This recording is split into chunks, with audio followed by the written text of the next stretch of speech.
as to whether or not he will be hospitalized either in Pasig Regional Hospital or in the Philippine Heart Center.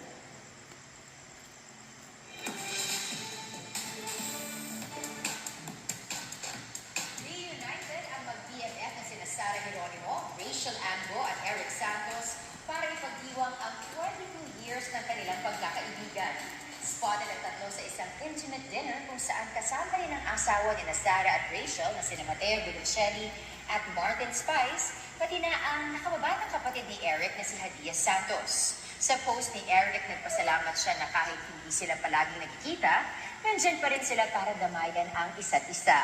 Nagsimula sila sa showbiz matapos mag-ugi sa iba-ibang singing competitions. Susunod, mas murang kadiwa rice malapit nang maibenta sa mga supermarket at